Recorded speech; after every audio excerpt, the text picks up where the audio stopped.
Hello, I'm Mike Bird, and I'm here for another episode of Birds of a Feather with my co-host Aimee Byrd.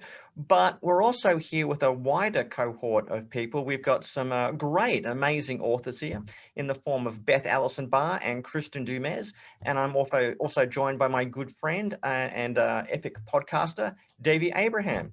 Everyone, welcome along. Thanks. It's good to be here. Yes, great. It's great to have you. Great to have you. I'm Devi? excited. These are our first guests. Yes, I know. Now, we don't need to introduce Aimee because Aimee's reputation precedes her the same way that lightning precedes thunder. But Devi, do you want to say hello? Sure. Hi, I'm a freelance writer and I co-host Where Do We Go From Here in Melbourne. Excellent. We've got Kristin Du Mez from Calvin College, the author of Jesus and John Wayne. Beth Allison Barr, the author of The Making of Biblical Womanhood. And of course, Aimee Byrd, who's wrote Recovering from Biblical Manhood and Womanhood, the book title that always cheered me up when I was feeling down. So welcome along to our humble little sort of vodcast. The first question I want to ask everyone, and we'll do this individually if we can, is why did your book have to be written? So why don't we do in a somewhat chronological order? Why don't I go with Aimee? Your book, Recovering from Biblical Manhood and Womanhood, why did this book have to be written? Well, the very strange thing about it all is that I write about lay people. I write about discipleship and men and women in the church and what our great honor and responsibilities are. And you know, when I first wrote my first book about, hey, women, you're theologians too. We should learn about God and how that affects our everyday life. People really were like encouraged by that and liked it. But then as I began to write more about like what our actual agency is, relationships with our brothers in the church, things like that, the pushback was just shocking. And even, you know, if I was so naive enough to think that, oh, you know, well, if I disagree about this thing over here, maybe we could have a conversation. And I found that instead your voices get shut out more. It gets people angry. You know, even as I began getting opportunities to speak and travel and be with other, you know, men and women, I started really seeing the conflict with just trying to be a woman in these spaces and how some of the time I was just plain avoided for my sex. And so, you know, even some things like, and I've brought this up many times, just basic safety issues. I was left on my own because, you know, you wouldn't want to give a woman a ride or, you know, share an elevator with her, you know, all kinds of different things. It just really makes you feel like a threat all the time. So, you know, I wrote my book, Why Can't We Be Friends? Kind of trying to make the theological case for brother and sisterhood in the household of God. That got a ton of pushback. And it's just so odd because the pushback, you would think that I'm saying some pretty crazy stuff, but I mean, you know, the people who have appreciated the book have said, you know, this is like common sense with a theology behind it. Mm-hmm. So it, you know, I'm not really saying anything real shocking, you wouldn't think. And so when I wrote Recovering from Biblical Manhood and Womanhood, I was really trying to put together something to go deeper into like what discipleship is and what a disciple does. And as, you know, as men and women, and as I was talking to my editor about it, you know, we saw the stumbling block that I'm a woman writing about this and that it's a very different experience for men and women in the church right now. So, you know, her advice was, let's address the roadblock. So I'm hoping that in addressing the roadblock that I'm also opening a door to an invitation to something much more biblically rich and rewarding. But as you said, it causes a little bit of thunder. Oh, indeed. Quite a hailstorm. And yeah, what I appreciated, Aimee, was how you also exposed that what goes under biblical is not really biblical. A lot of it's just a bunch of Greek philosophy that includes the inherent inferiority of women dressed up with a few Bible verses. And yeah, that ship has to sink. But anyway, good. Well, thank you, Aimee. Kristin, why did your book have to be written? And don't say to get tenure. No, I already had tenure. That's how I could write this book. Yeah. So I actually started looking into the history of evangelical masculinity more than 15 years ago. I was a new professor, and I had been lecturing at Calvin University, where I teach, on Teddy Roosevelt in a U.S. history survey. And I did that intentionally because I wanted to show my students how gender worked in history, right? How ideas of masculinity and femininity change over time, how they're linked to economic shifts and foreign policy. And Roosevelt is just such a great example. And then after that class, a couple of guys came up to me and said, Professor Du Mez, there's this book that you have to write or have to read. And it was John Eldredge's Wild at Heart. So I went and I bought it at Family Christian Bookstore. And sure enough, I opened it up, and right in the front of Wild at Heart is a quote from Teddy Roosevelt. And Eldredge goes on to sketch this very militant, militaristic conception of quote unquote Christian masculinity. And at that time, it's a couple things struck me. First, there wasn't a lot of the Bible in Eldredge's book. There was a lot of popular culture. So John Eldredge liked to, draw on Mel Gibson's William Wallace from the movie Braveheart, other mythical warriors and heroes and, cowboys and soldiers. So that was interesting. And then I was also aware of what else was happening at the time. It was around 2005 or 2006. Okay. And this was the early years of the Iraq War. Yep. And all the survey data was coming out, showing how white evangelicals were far and away more likely than other Americans to support the Iraq War, to support preemptive war in general, to condone the use of torture, to support aggressive foreign policy. And I just held those two things together. And just as historians have done with Teddy Roosevelt, what might one thing have to do with another? Visions of masculinity and American power. I asked that question of American evangelicals. I ended up actually setting the project aside for a time after about a year and a half of research for a couple of reasons. What I was uncovering was incredibly disturbing, right? This was the height of the Mark Driscoll era too, deeply misogynistic, just crass. And so I wasn't sure if I was looking at some fringe movement, even though, Eldredge's book was selling 4 million copies, or it just felt so extreme. And so as a Christian, I also wondered, should I be shining this bright light on what might be the darkest underbelly of American Christianity? Is that really what I ought to be doing? And I just wasn't sure how to work through that. I had other things going on, writing my first book, having kids, and then, another kid. And so I just thought I'll come back to it someday.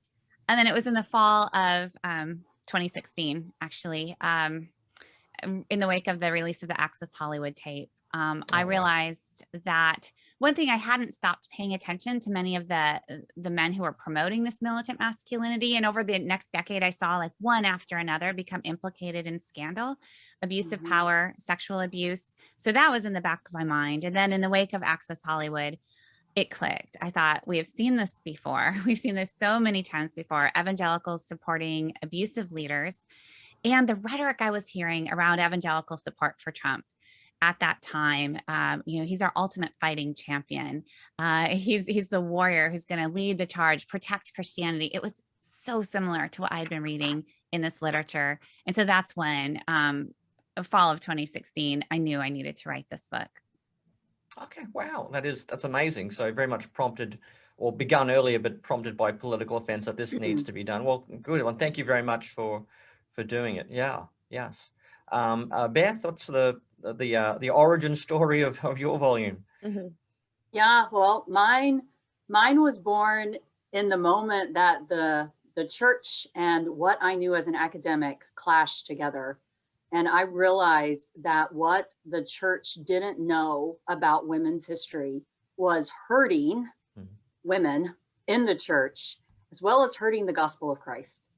And I realized that there was the disconnect between what evangelicals thought about how they constructed masculinity and femininity was so much rooted in culture rather than the Bible, and they simply couldn't see it.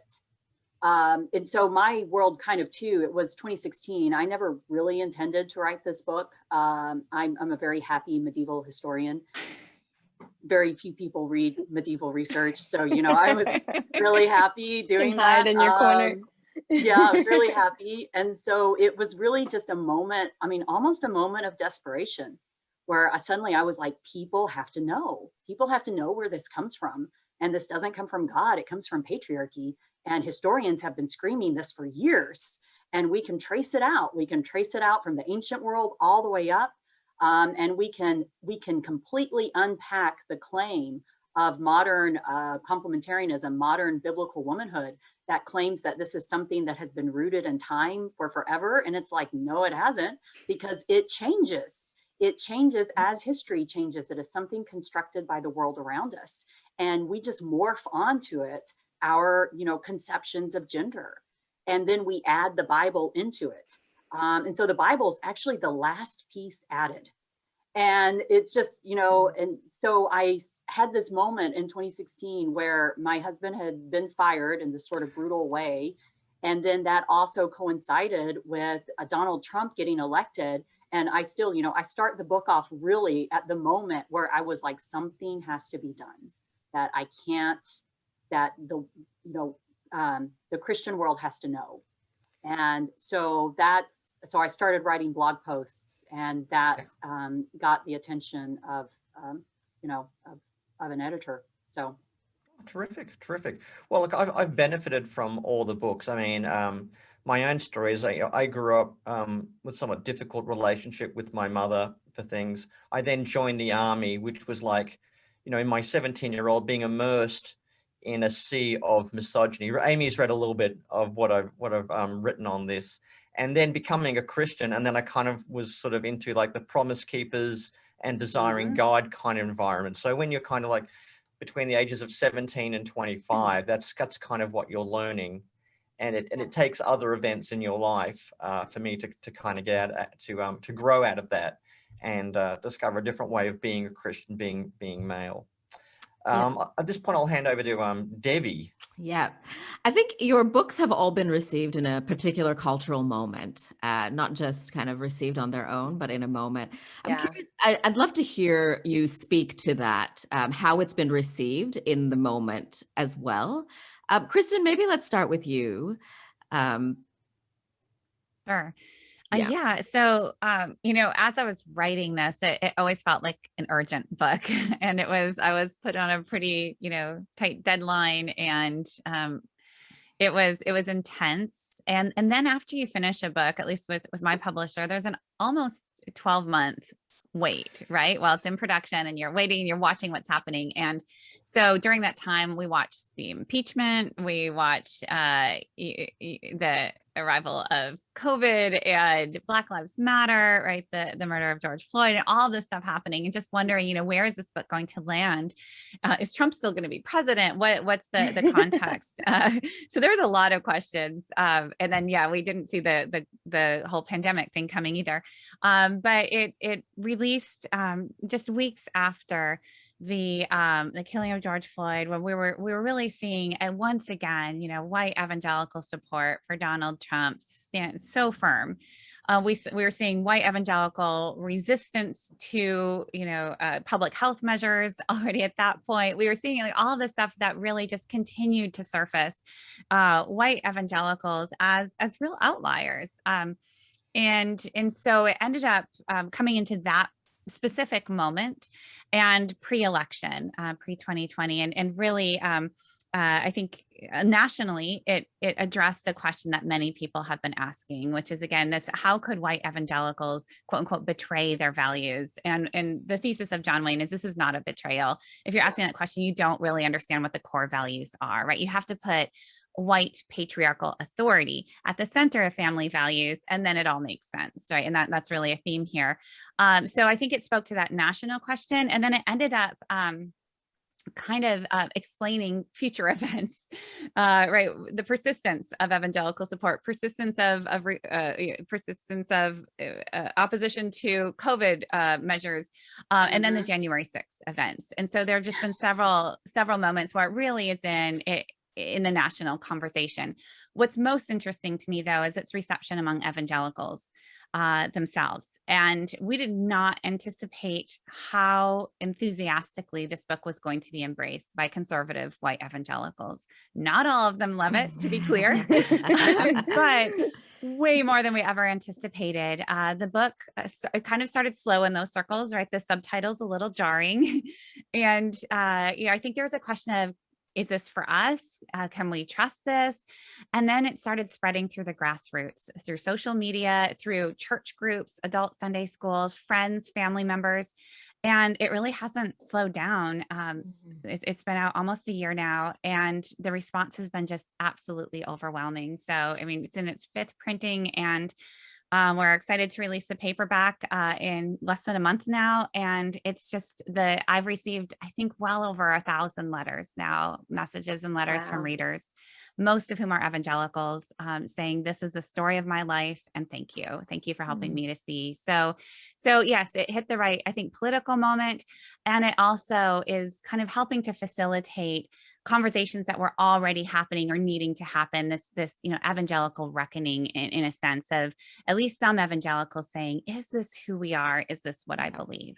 Yeah, I think that's really what actually all of your books do, I think, in some way or another, is it gives a generation, my generation of people, language to understand what we live through.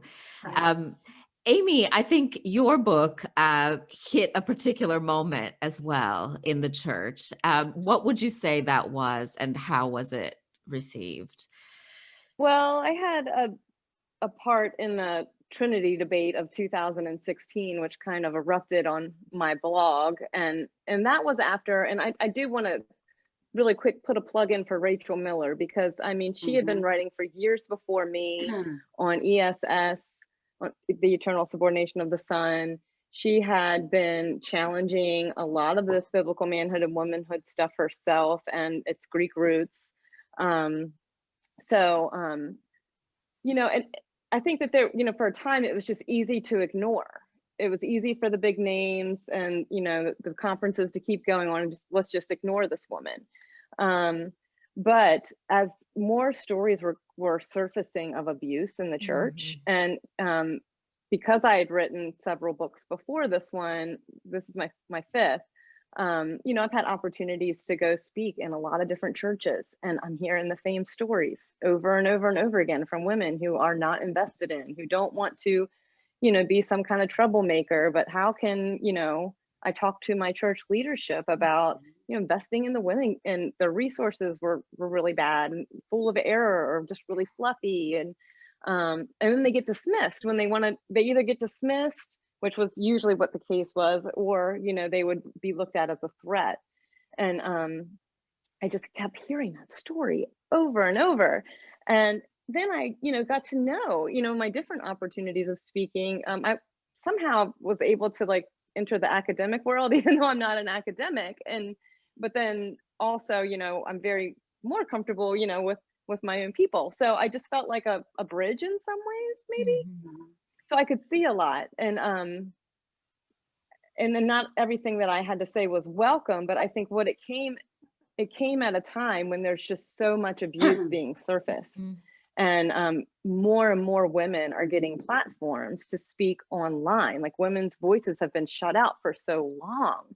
There's throughout the church, much has been said about women, but as Diane Langberg said, most of it was said about men. So you have, those writing about women kind of writing what they want us to believe about women. And so now women have a voice in a way that they never have before. So I think that the timeliness of that as well.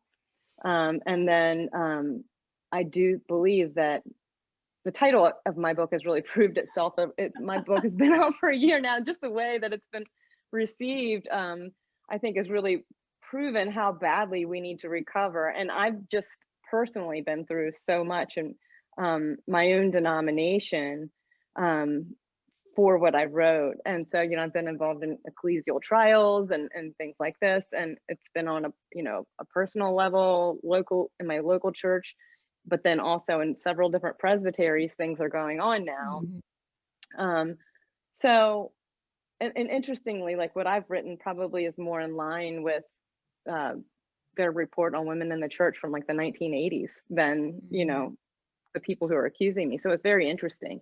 So I do think that what's timely about it too is where the lay people are. You know, lay people are wanting to have these conversations and ask these questions and learn more. And lay people are kind of disgusted over these popular level resources that have been just saturating our women's ministries and our men's ministries and our youth ministries. And so I think there's just, it's a time that people want to say enough is enough. Yep. Exactly. Yeah.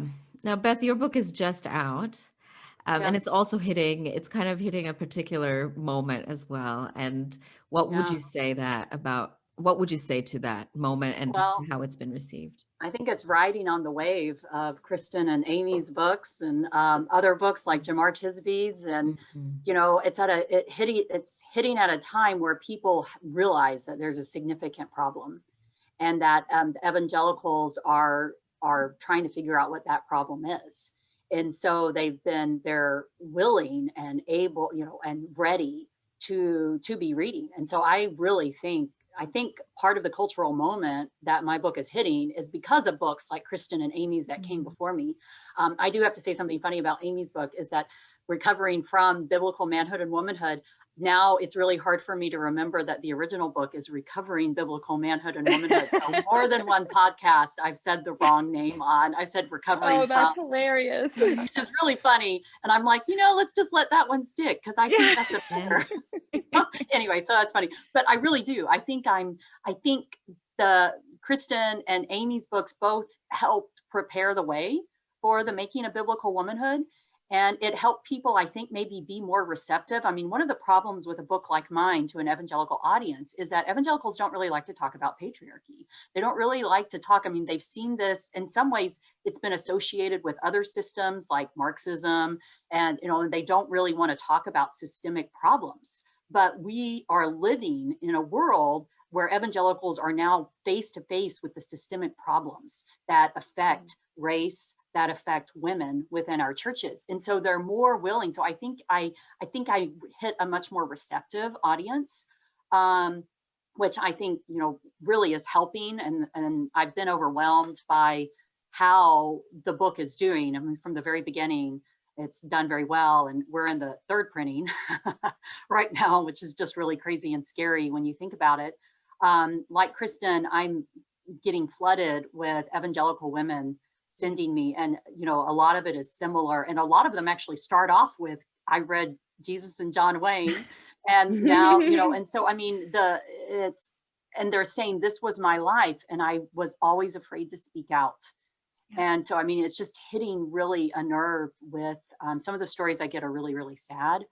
I think I've hit an interesting reception though. Kristin's kind of helped me with this a little bit because I've hit an interesting place too, because I am an academic, but I'm also clearly a solid Bible believing Christian. I still identify as Baptist. And so I kind of hit the opposite side, where I hit some of the ex-evangelical academics who don't really like me trying to redeem Christianity. And so that's been kind of interesting, where I not only have the people who don't want to move away from complementarianism and are dead set and digging in their heels with that. But then I've also hit the people who think that the problem is Christianity itself and that it's all flawed. And I don't really have an answer for them because I still believe, but at the same time, I also understand because evangelicals have done such a bad job of representing Christianity that I understand their point of view. And so, you know, I think it's something that should make us lament and realize that we've got to change because that's the way people view us. I think that's what's wonderful stuff. Wonderful stuff. I want to talk specifically about Aimee's experience. As you know, I mean, your book has a subsequent story, all the things that happened to you, Aimee, after your book come out. You know, the departure from a very particular podcast, which I won't name. The endless Facebook groups and the insidious things you get, and the various sort of trials, which often seem to be elders could be put on trial, but often it felt like you were on trial. So I mean, you wrote a blog post recently about about all the things that's happening. What I want to do is ask Kristin and Beth, how do your books reflect Aimee's experience? And then I'll come back to Aimee at the very end to tie on that. So Kristin, from what you know of Aimee's experience, of what's happened to her since her book comes out, how does that resonate with the things you cover in your book? It's like, well, this was always going to happen, kind of a thing. So in terms of like what I've personally experienced compared to Aimee's experience, or you could do a bit of both. You could do a bit of both. Was it sure? I mean, I think more like what did you learn about masculinity in evangelical circles that seems to reflect Aimee's experience? I think that's a better way to put it. Thank you, Dee. Yeah, yeah. Right. Yeah. I mean, no surprises, right? It's this kind of retrenchment, and I've written a lot of different things at different angles, but this idea too that my first book was on the history of Christian feminism too, and so I've been thinking about these subjects for a long time, and the idea that men through patriarchy, right, control access to scriptural interpretation, and then insist upon the right and necessity of teaching women. And so if women claim that authority, claim the power of the Holy Spirit, or simply just as being human and reading scriptures, that will often invoke a kind of response of this sort. So I think not that's like on the base level, but then watching what happened to Aimee in particular, and reading these Facebook posts, and reading, just listening to the language that was being used, the disparaging, utterly disrespectful language. Like Aimee said, she thought, okay, well, we can have a conversation here, but it wasn't a conversation, right? It was pure misogyny. It was an unwillingness to there was no humility to question, this, what if we're wrong? Yes. No humility to consider alternate perspectives from a clearly, deeply Christian sister in Christ. And then it was the tone, right? It was the gleeful misogyny, the bombast that clearly it was this kind of, it felt like a locker room in the worst sense, worse than a locker room, right? Christians do it worse sometimes. And just watching that absolutely reinforce the evidence that I had found overwhelming, and the evidence that I felt like I need to set this project aside, right? 15 years ago, like, this is really ugly stuff. Is this mainstream? Is this marginal? And it's much closer to the mainstream than I think any of us wanted to admit. And it just keeps surfacing in ways that make that clear. Yeah. And Beth, anything to add to that? Yeah, my gosh. I mean, when that happened, I remember, that made me sick. I really was. I remember when I saw what was happening to her, and I read that post that Scott McKnight posted for you. And the reason it made me sick was, first of all, because, it was not surprising in some ways. But at the same time, it also was so close to home. Because even though mine wasn't as visible, I suppose, it was I knew exactly what Aimee was probably feeling. I mean, I still remember when it was happening to us. I mean, it's just that gut wrenching, just like, is this really happening? Are they really doing this to us? Are they really refusing to even listen to us at all? I mean, it's just really, it's almost this shock, because you're like, these are my brothers and sisters in Christ, and they are refusing to even talk about this. And in fact, they're shunning somebody that they have known, that they've done all of these things with. They know I'm not a heretic. And they're shunning, and not even, and putting us out, and making it look like, the way that the letter they wrote to the church about my husband, I mean, it made it look like he'd done something, that he had done something. We all know, Yes. I mean, it was just, I was actually going to meet a dean. I wasn't a dean yet. I had this meeting. I got the letter that they sent out, and I could hardly keep myself together during that meeting, because it was so gut wrenching. And so, I mean, I think that's part of this, is that part of what I don't understand is how we can even think this is Christ-like. And, this is, I think Kristin hits this too, there are the image of Jesus as the shepherd, and as the caring one, the one who goes after the lost coin, and all of this. I mean, this does not fit this biblical manhood at all. And so it's like, how did we get to this place where we think this is Christian? That was really the question that I was asking, is how did we, and I think that's the basis of Kristin's book too. How did we get to this place where we thought this represented Jesus? Oh, Aimee, final thoughts on that? Well, I mean, I think that Kristin's book, connected with my experience in a lot of ways, because this militant language that was being used in it, like this was a war. It was like a holy war, and I was a villain and dangerous. Yep. And so it didn't matter what the tactics were, in warfare, because it's a holy war. And that language is still being very much used. But the most frustrating part about, well, I don't know. I mean, there's so many layers, because as Beth said, it's deeply painful, to go through.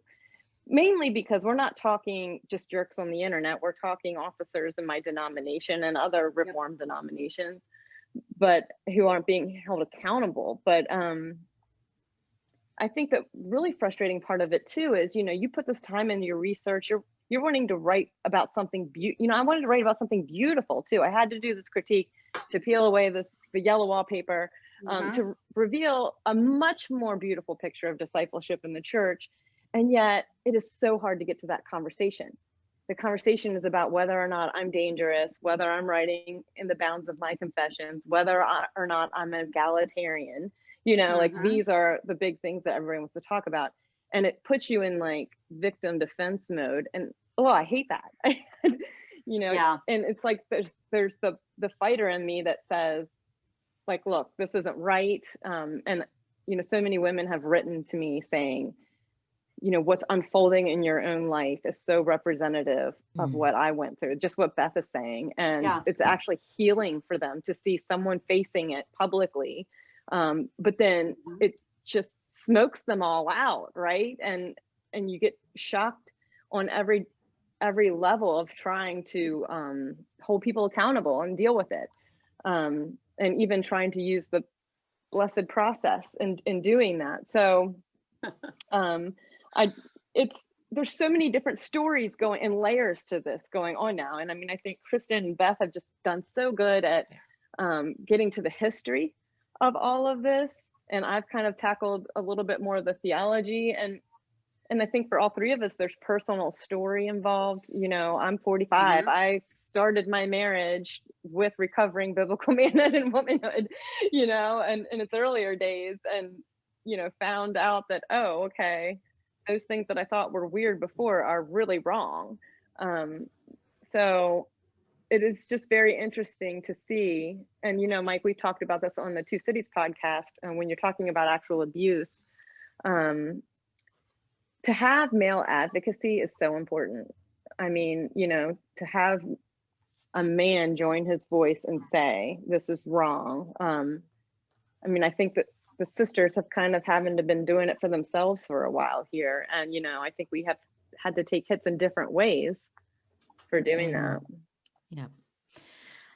Mike, I'm going to change the next question, if that's all right. So I'm just going to do a different question. Sure thing. I think, Aimee, the blog post that you wrote, one of the really powerful lines in there is that you talked about how what the whole meeting seemed to be saying was, you don't belong here. And really, Kristin and Beth's books are essentially also saying that there was a group of people who said to another group of people, you don't belong here, right? That's kind of the message of both of your books in some ways, I think.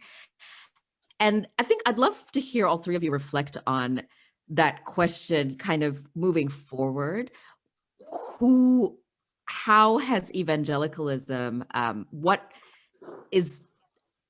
what do you see today in the present moment around that question of who belongs in the church and who doesn't? who should start? Beth, maybe you should start. Yeah. So, you know, one of the things that I was really, because it's sort of saying that women don't belong in leadership, that women have never belonged in leadership, that women, they don't really should even have a voice in this conversation. And as a historian, this is one of the disconnects that I hit, because as a medieval historian, I knew that was wrong. I knew that women actually had been a part of the conversation, that women had done not just, I knew that the definitions that we were using today to talk about ordination and things like that, I can tell you when those started. I can see when they're created, and even though we use biblical text, ordination itself has a history. And women have always been a part of leadership in the church from the very beginning, through the early medieval period, up through the Central Middle Ages. And as a historian, I can start tracing out the different ways that women were tried to be pushed away from the table, but I can also trace out the women who remained at the table and actually had significant influence.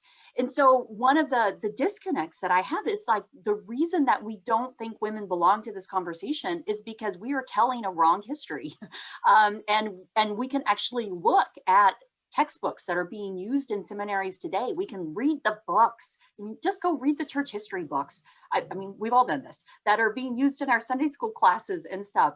And people don't think women are at the table because women aren't in those books. But it's not because women aren't there, it's because we have written them out.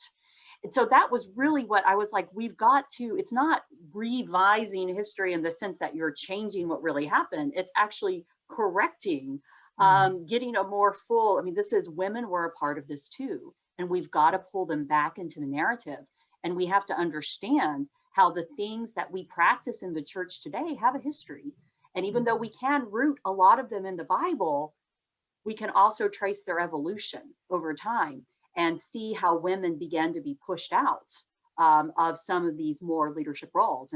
So I think that was really what I was trying to do. One of the things that I was trying to do was to show that our understanding that women don't belong here is a very recent idea, and that women do belong, and we can show it in history.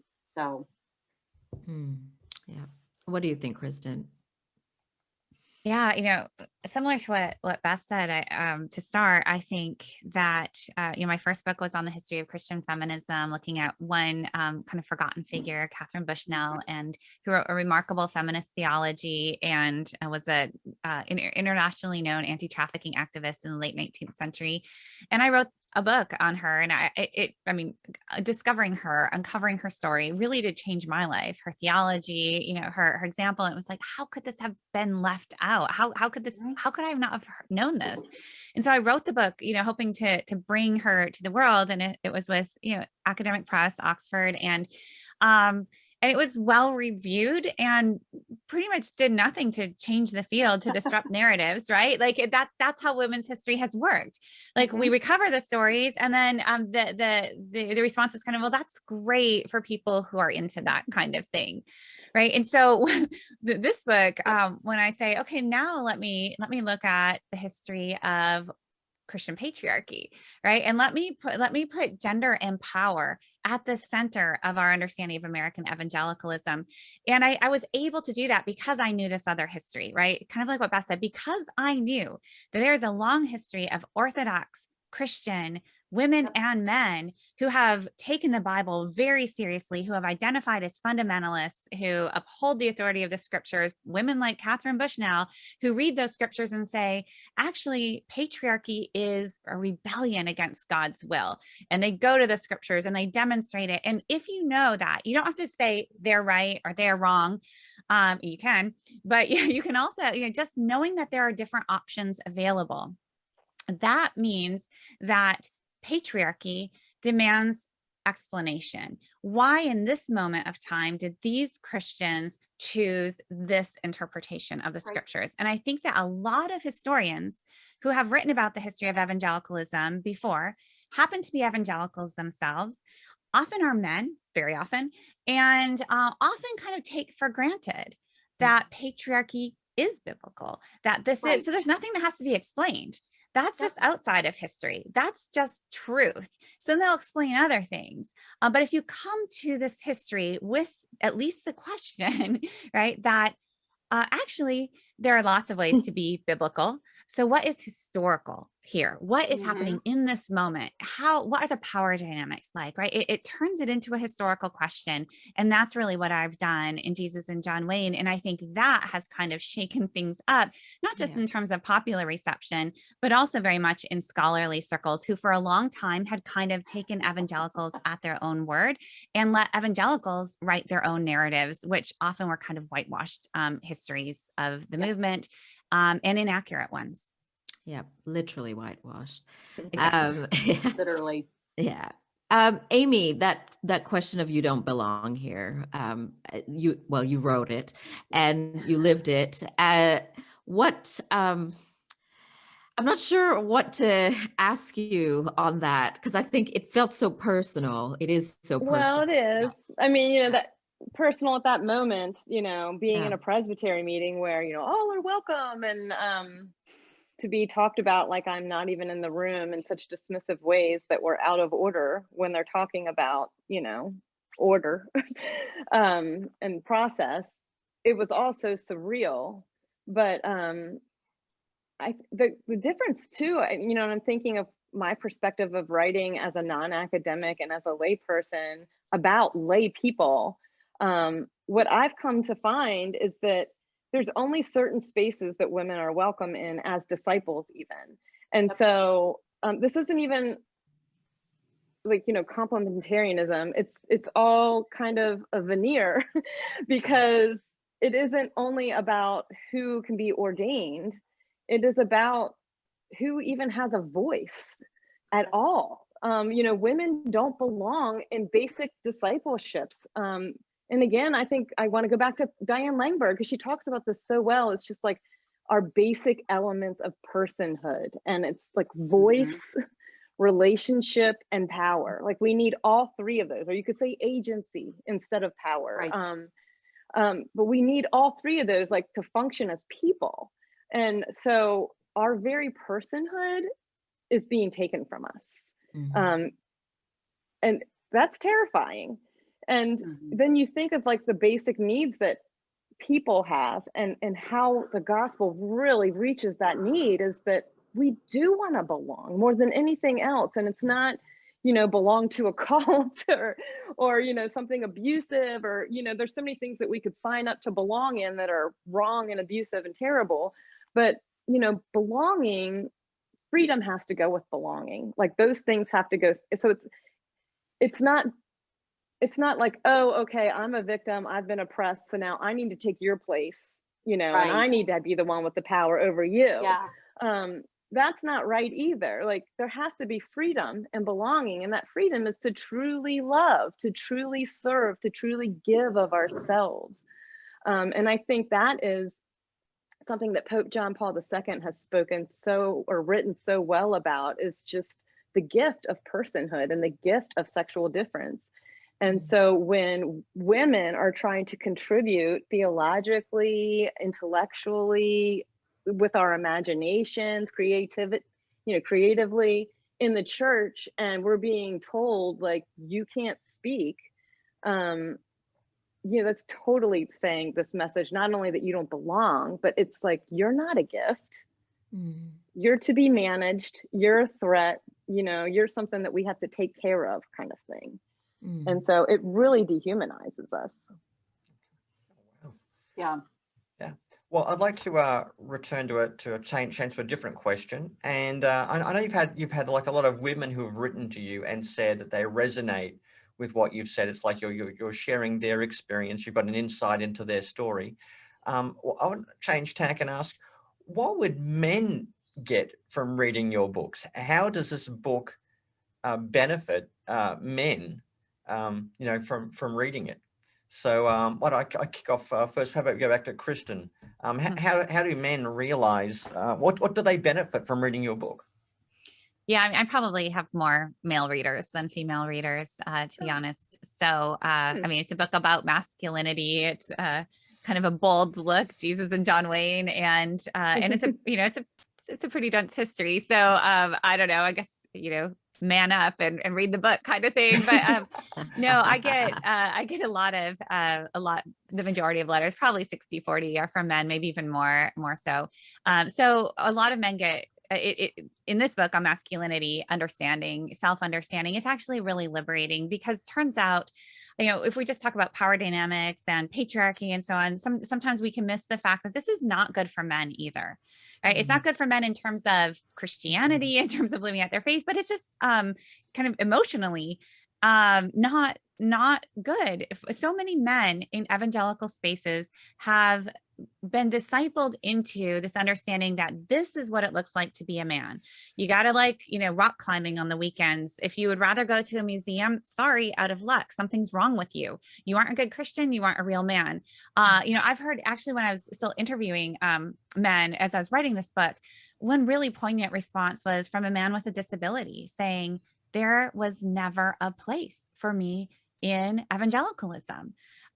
Because physically I couldn't do the things I was supposed to be doing, and in the men's group. And that's the question. So actually very few men fit this ideal. It's pretty unrealistic, this kind of John Wayne ideal, or this, rugged, macho kind of thing. Most of the guys reading this stuff, consuming this literature, are guys wearing polo shirts and khakis, right? They themselves, even if they ascribe to it, aren't able to live it out. Which means then they're going to, give their loyalty to the alpha male in the room. And that's another, not a good situation either. Mm-hmm. But for many, many men, they ended up saying, if this is Christianity, it's not for me. And men have walked away from churches. Some have walked away from the faith because it was impossible. It was not the right fit. It was so much of this cultural human construction that was packaged and sold as gospel Christianity.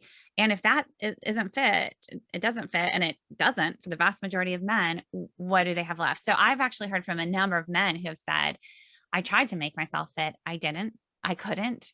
Thank you. And then also from men who said, I did this.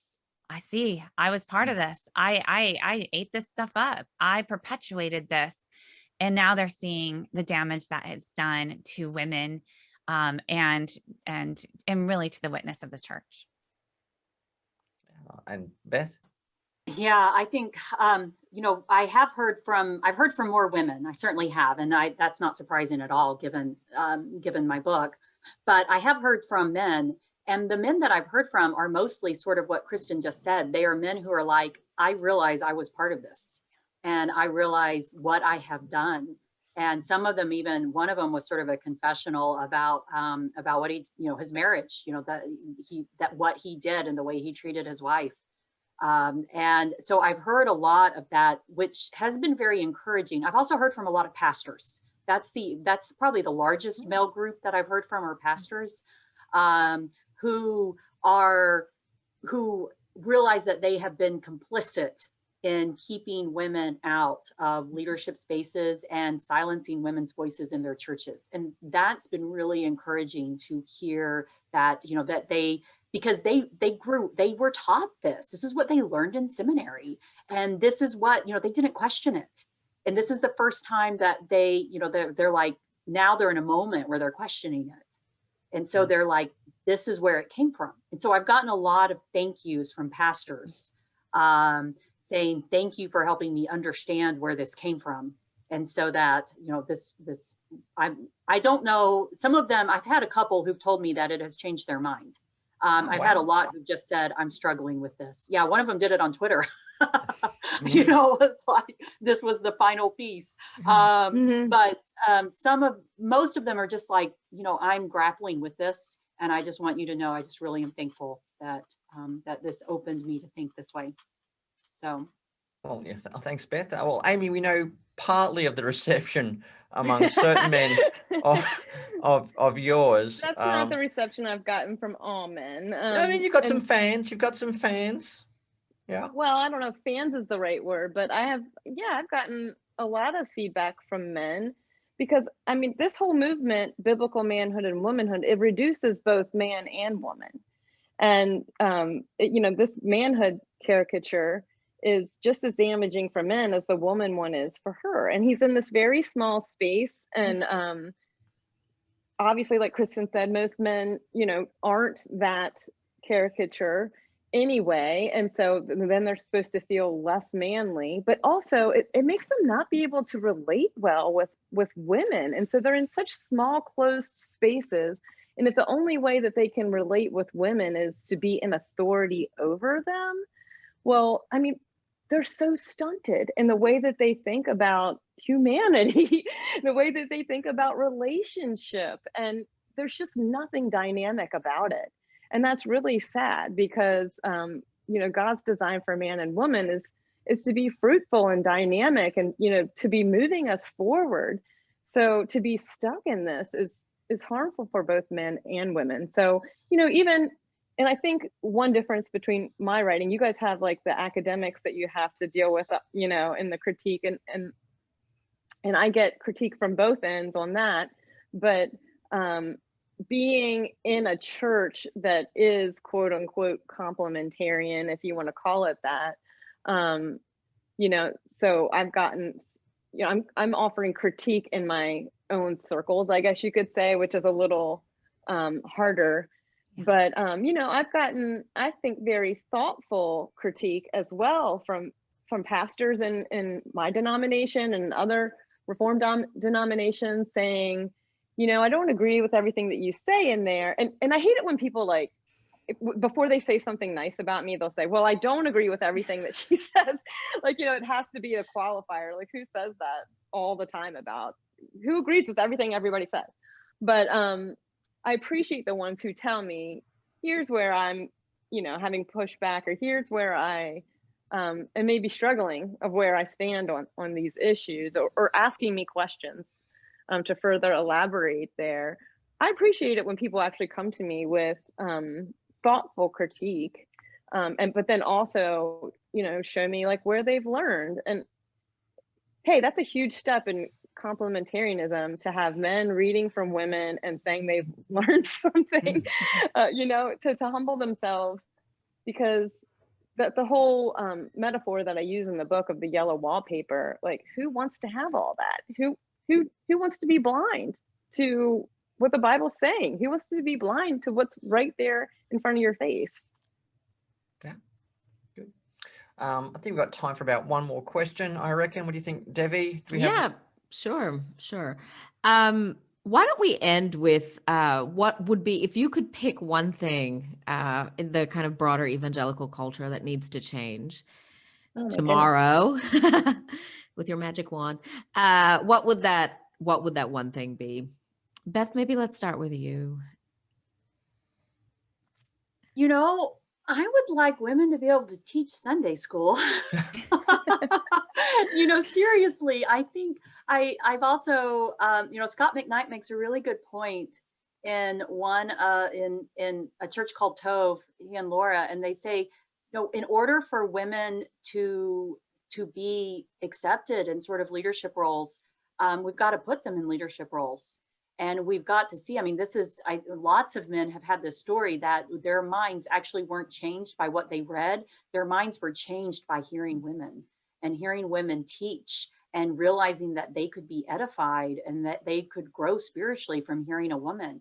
So I would really like for more evangelical churches to put women in adult leadership roles. And so I'm not expecting pastorate immediately. Everything takes time, but just put them in more spaces where they actually can use these gifts. Don't confine them only to women's ministry and to children's ministry and to the dream team in the kitchen. Put them out in leadership roles. And I see Aimee smiling here. this is one of the things, my husband and I always wrote our own curriculum, because we could not stand the stuff that was out there. Let women teach the Bible. Let them teach actual theology and good stuff, and let's see them do it. So that would be, if I could change one thing, I would put more women in adult Sunday school and teaching places in churches. Yeah. How about you, Aimee? Oh man, I'm horrible at these one questions. Yeah. And I think I love it that Beth's answering very practically. So I'm going to kind of do a little more theologically. Like, I would just love us to talk more about the typology of man and woman that unfolds in scripture. And I think if we take a more theological look at just what the meaningfulness behind our sexes, that we'll have more appreciation for one another. We will give one another more freedom. And I think included in that is that we'll look at each other holistically then, and not just with, you know, I think women so oftentimes is only a body, or she's without a body. And we don't get to put our minds and our bodies together a lot. Yep. And so I think that having a better theological grasp of the meaningfulness behind our sexes is something that I would just love the church to get on board to do more. And I think that would open our eschatological imaginations too. And so it would be really exciting. Yeah. How about you, Kristin? So as a cultural historian, I'll think culturally here. Yeah. I think that it would be really helpful for evangelicals to think very critically about power dynamics within their own institutions, within their own communities, and not just the assertion of power and patriarchal power, but also deference. This ideal of deference, of submitting to authorities, whether it's female to male, all the way up the chain of the command, this kind of hierarchical structure, which ends up, and we can trace this historically, look at it institutionally, and see the personal fallout and the theological fallout here. What that ends up doing is suppressing truth that has to be brought out. It creates toxic cultures. It creates cultures of abuse. And it also creates communities where a lot of people are being dishonest because they are afraid of disrupting the church. They're afraid of severing relationships. They're afraid of the backlash. I mean, look at what Aimee has experienced. There's good reason to keep your mouth shut, even if you know better. That's part of Beth's story too, knowing better for a long time and just not wanting to break that silence because the costs are so steep. If we would change the culture where it's not a zero-sum game, it's not you're with us or against us, it's not this idea of we have to protect Christianity. My favorite quote in my book is from Rachel Den Hollander, and she says, Jesus Christ does not ask for your protection, right? Jesus just asks for obedience. And what does that look like? It's telling the truth and pursuing justice. And we need to have a much healthier body of Christ, frankly, that can seek truth and work to do justice without the gatekeeping, without the coercive silencing, and just trusting that it's not up to us to defend God, to defend Christianity, to defend Christian America, any of that. We are each called to be faithful, and we need to do so with openness and with truth and with grace. Oh, wow. Well, this has been an amazing time. I really enjoyed this conversation. Getting the three of you together, I think that's this has been wonderful. And yeah, there are so many wonderful little gem quotes that come out of here. I'm going to have fun going through the transcript and tweeting all the great quotes. But I won't add the things that you said about Chick-fil-A, particularly Beth and Aimee. I think that was before we started. Recorded, I won't mention those things. You cannot speak ill. You can speak ill of men, but you do not blaspheme. Chick-fil-A. Amy's had enough of a hard time. Yeah, right. Let's not go on the food war. That's true. Don't let her go. No more evidence. I agree. But this has been terrific. I've really enjoyed this. I've really benefited from the three books by all of you, and I found it very rich and rewarding. And I hope these books are widely read, received, and reflected upon. So, and I think that will make the churches, the evangelical churches, much better places if these books get a really fair hearing. I'll give the final thoughts to Devi. Oh, hello. Well, sorry to put you on the spot, Devi. I thought I'd be. That's all right.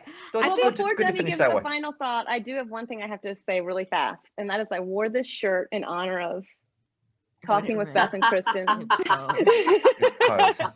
I was wondering, I Dedicate saw this that shirt. shirt on Instagram and I was wondering if that was the same shirt. Look, I just think all of your work has given a generation of people language for what they experienced, and that is an incredible personal gift. But I think obviously your books are a cultural gift as well to a particular moment in evangelicalism, and I'm really grateful, and I know that there are thousands of Christian men and women who are really grateful as well. So Thank you. Excellent. yeah. Well, everyone, thank you. I guess this is the part where we all depart to our respective time zones. So I think it's the end of your Tuesday, and Debbie and I are going to launch into our Wednesday. Yes. So Well, enjoy the future. Yeah.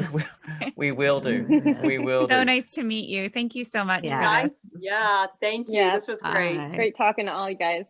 My pleasure.